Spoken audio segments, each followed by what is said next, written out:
Okay, so I made a few other videos going over Fiona Harvey's crazy Facebook posts, and I got a lot of mixed reviews on those videos. Half of the comments saying they thought the terrible accent I used while reading was hilarious, but then the other half saying that the accent was so bad that it ruined the video. So I will read most of these posts with my normal voice and probably just do the accent once in a while if there's a post I feel needs the extra theatrics. The last video I read from only April 29th, and then she actually skipped April 30th, so we'll start this video on May 1st. Laura Walker, of course, wants me silenced. She's wanted me silenced for 25 years. She objected to one post. I got a Facebook ban for 24 hours yesterday till now. That's so typical of her. I don't know which post. Everything I said was true. I also wanted to say yesterday, but could not get into Facebook yesterday, that at no time did I laugh in Laura Walker's presence. Most folk actually cried in her presence. She's a hell of a nasty woman. So all this bit laughs like Martha is hand up for the mail on Sunday. I do have a good sense of humor, am Scottish, so I make jokes, but she doesn't know what my laugh is like. She actually reduced staff to tears. Most staff like me walked out and dealt with years of grief from her. Years and years. She cooperated with the mail on Sunday 25 years later, for God's sake. I also wanted to say yesterday I never said to Laura Walker, don't talk to me like that. I have a photographic memory. I know what I said. What I said to the Daily Mail's Neil Sears was stop ordering me about. Stop being nasty to me. It's very funny that exact expression appears in his sister paper today after I stopped cooperating with him, isn't it? Plus, I recorded his calls on my dictaphone and the entire session with them. Now I'm very busy and think I've addressed the main bits. I need to be left to get on with my life. Fine, serious interviews I will consider, but the media circus I will expose. Thanks for listening. The other bit I did notice was a quote from Richard Gadd promoting the show 2 weeks ago in the Daily Mail. I had heard rumors the Mail on Sunday would print something inaccurate and nasty, so I was looking for that on Saturday night. I couldn't find anything, but this phone gives me limited Google access. But I did see another article 3 weeks old of Richard Gadd promoting this show through the Daily Mail. He was doing the endless poor mess, the our story, oh tale of woe, and referring to my endless chatter. Sorry guys, I'm not a Glasgow uni dropout. I don't do endless chatter. I'm actually quite serious and quiet and softly spoken. Men have often chatted me up because they love my voice, particularly American men. Oh, yeah. Yes, I can definitely attest. We love Fiona's accent. If a subject requires to be addressed, I address it. I'm a singer. So have a nice speaking voice. I lose my temper when apt. Everybody does. I'm not like Richard Gadd, who was allowed to go round the Halley Arms shouting out obscenities in a one-man show. His jokes were sexualized and vile. He was going round like a bipolar person in severe stages of mania, like he was on speed. It was relentless. Folk left the place because of it. It was basically a one-man show on hypermania. I felt sorry for him. I thought, OMG, they've got him on the wrong medication or he's taking some Halley Arms drugs. I think that was all I wanted to say. I couldn't say yesterday and Monday and Tuesday. I had a severe tummy upset brought on by stalkers and this nastiness. The Sun reporter is 20 years younger than me exactly. He may use expressions like kick someone's ass. I do not use expressions like that in legitimate legal proceedings. Perhaps the Sun newspaper should stick to topless model stories. I also wanted to thank a number of lawyer friends and others who have been endlessly supporting me by phone, one journalist and other friends. One lawyer in particular has been very, very supportive and stated yesterday what I've been through is unbelievable with this with this stalker Gadd. I will forever be grateful for his help. He's a fantastic civil litigator. It's well seen who are the armchair stalkers and binge watchers of Netflix dramas, who are the couch potatoes and who are the real genuine people, and never the twain shall meet. I was focused on retrieving all my property from a disastrous flat move last week, organized incompetently by someone else. I was also very frightened of the operation supposed to happen last week, but has had to be rescheduled because of this. This gad nonsense caused mayhem last week and caused mayhem with the levels of my diabetic sugars. That is disability hate crime. I think people should think before they open their mouths. One other thing I did want to respond to in the Laura Walker article, I always wondered what happened to her. Well, that's Park School for Girls cheek if I ever heard it. She's been stalking me in London. Knows full well I've been living here. Knows full well no one believes her down here. Knows full well I've done loads of things in London. Frankly, she stalked and hounded me out of Scotland. I love Scotland. I've always tried to promote it as a country with great potential. I was educated there through the state system. Know a hell of a lot of people there and would not have moved here had it not been for relentless attacks from Laura Walker with her Park School for Girls crazy mind. I wanted to explore other options, so I might have moved eventually, but it wasn't in my immediate plans. I was also assured that mad article she did was off Google. I was assured by 2KCs.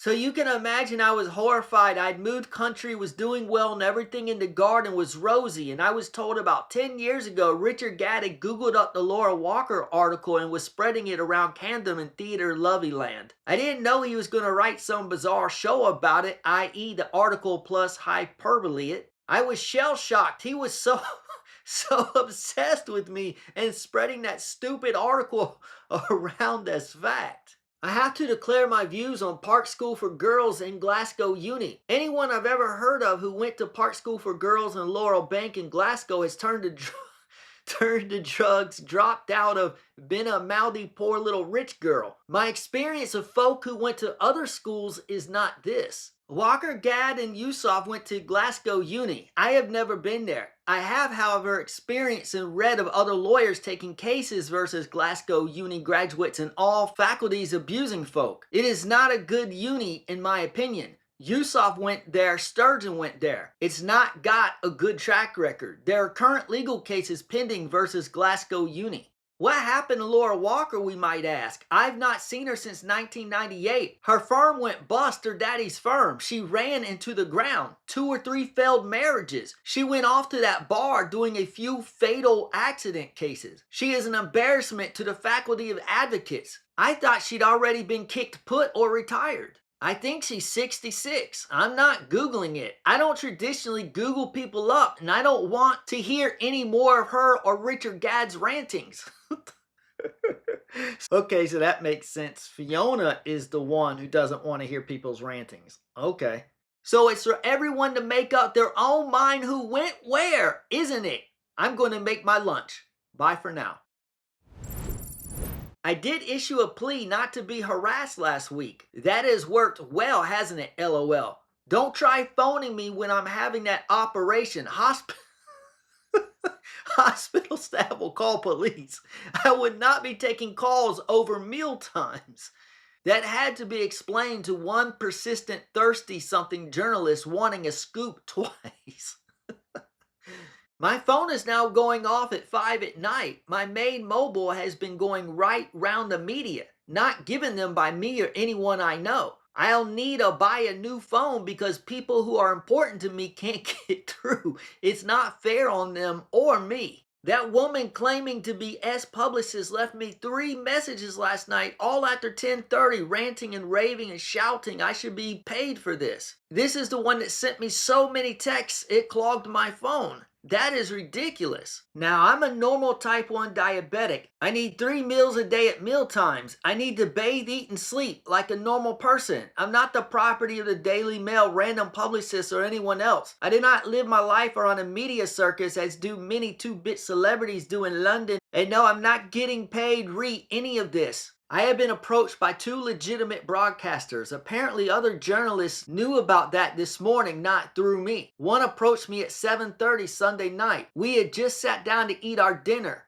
I would no longer be available for calls at the weekend. Another series broadcaster has approached me and the media journalists seem to know about this today. Another wee one. I'm lying here trying to relax because my sugars are high and I got little sleep for 10 days while my life has been turned upside down. It's regarding presents. I'll give someone a wee minding if they've done me a favor. It's a Scottish thing. We are a kind nation. It doesn't exist in England.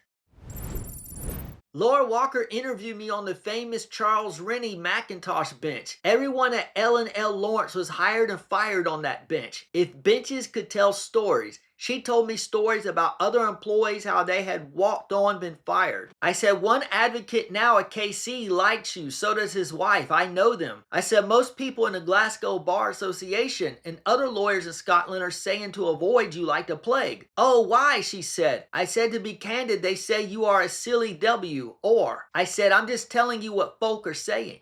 This was all in response to Laura Walker's interview questions. Then a bunch of roses arrived during the interview. I have a feeling it was Valentine's Day, but I could be wrong. Oh, sweet, I said. Yes, it's from my fiance. Oh, how nice, I said. When's the wedding? When he gets divorced. She said, there have been loads about this in the press, but I hadn't seen it. She was waiting for Jimmy Ray to get divorced from the first Mrs. Ray. Oh, I see. Difficult, complicated, or something like that. So I've been offered several jobs all at once, which made my pals laugh and my legal friends who were delighted. She phoned offering me the job. I went out for a drive that weekend. Okay, what are you even talking about? And where are all these pals and legal friends you keep talking about? Where are they? I came across a wee tea shop near where I'm from, hadn't been in this new shop. Lovely handmade cards. I sent her a good luck happy engagement card. It was handmade. I was starting a new job. She seemed to have few people glad about this engagement. It was a gesture, that's all. She had moaned about all the people who could not do the personal injury employment law job with her. I was interested in that kind of work then. Regarding Gad, he asked me to borrow 500 quid. What for? I said. None of your business, he said. No, I said, ask your dad. Happy new month. For the 1st of May, it's not amazing weather. Yesterday was a lovely afternoon. This is dull and dretch. Did not wash my face in the May Day, do as my gran told me to. Don't want to attract errant 23... errant 23-year-olds. LOL. I don't think you'll have to worry about that too much. I know that's a thing in London, but it's not my thing.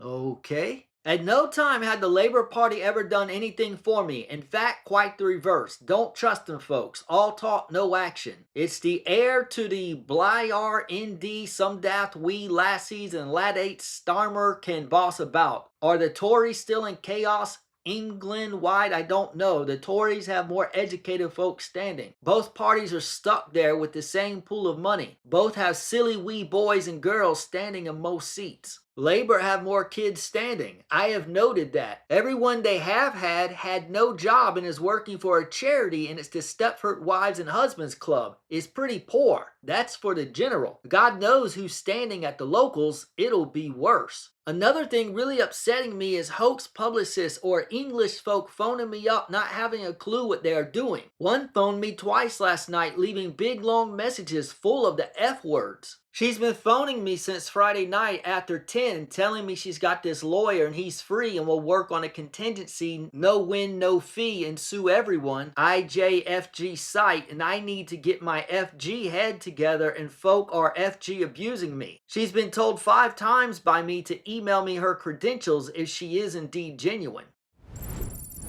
Of course, I think she may be a hoaxer or one of Gad's actress's pals. I'm loath to call police and indeed haven't had a chance to do so. I can't be 10 places at once. She says her name is Cheryl, and she sounds like a very bad version of Cheryl Baker with a great many FSIJ the conversation. Genuine PR people tend to charge 30 grand up front. Shillings used to and have dropped their rates to 25 grand. It is my view Shillings aren't doing it very well either, which is why this person may be genuine, this Cheryl, I don't know. It's such a shambles all this stuff down here. The best way to contact me is phone me in the allotted hours. I'm not contactable by DM on here. Add a push directly on here. If someone is pretending to be my publicist, check with me first. I don't trust anyone whose credentials I've not seen or won't deal with me by email. Phoning me after 10 every night and every word being F does my head in. So is someone pretending I've not read the articles who thinks I don't know lawyers and who treats me like a numbskull? We had enough of that with the Daily Mail. Most of my friends are lawyers, accountants, business people. I've tended to know these folk for 35 years anyway. You mean you've pretended to know these folk for 35 years? That's all any hoax publicist needs to know. Unexplained is where she got my number from. She seems to know wee bits about how the system works. Shambolic though, anyone can be a booking agent PR rep. God knows. A bit of peace would be nice. Yeah, I bet that's what your stalking victim said too. Friend of mine just phoned to see how I was. Very caring guy. He said Gad just wrote Baby Reindeer because the comedy shows were bombing. I know, I said. Folk didn't like him as a comedian. He wasn't funny. One particular show bombed so much it was all over the Evening Standard. He was being heckled by folks screaming, "This isn't funny." That was 7-8 years ago I read that. He's no Billy Connolly or Kevin Bridges. Billy is a genius. Baby Reindeer was written out of desperation, using other folks' jokes.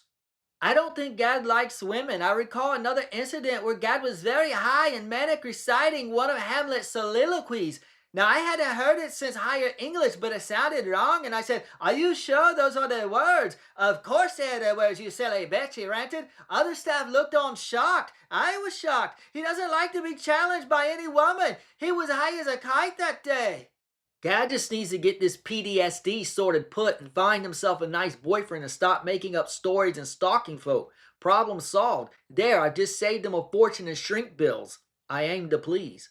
Rumor has it in Scotland, and she told me she only went to the Subday Mail years ago to doing her ex-husband Drew Walker, who she claimed was after her money. Then she kept doing people in over the Sunday Mail. Levy and McRae solicitors did that divorce. I think then the Ray divorce. It's the same old names coming up all the time. The Scottish and English press really need to get sorted out. And now we have her siding with an abusive man versus me. People are very weird. Levy and McRae used to act for the Daily Record and Sunday Mail. Partners fell out and Peter Watson left the firm. I have wonders for years who at Levy and McRae was on duty the night I was attacked in. 1998, they door-stopped me an hour before they went to print, wouldn't tell me what the story was about. They just door-stopped me and asked me if I knew Laura Walker. Yes, I said. We phoned repeatedly, many of us, to ask what it was about. That was my right of reply. Successive lawyers at Levy and McRae have denied being okay duty that night.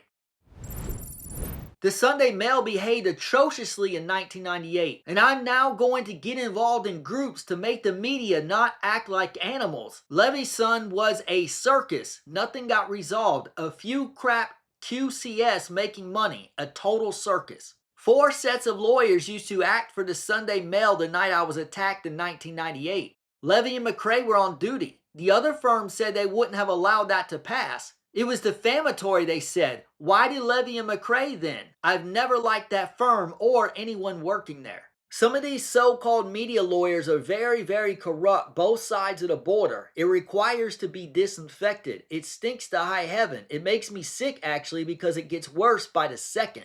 There's a bar downstairs. God, these 2 guys are loud. FG this, FG that. You don't get all that in Scotland. London is a loud, loud town. I looked out, it's only 2 people. I thought 10. They love their own voices. I certainly have never had any time for Laura Walker, having seen the way she operated, and she's got worse as she's got older. The same old criminality.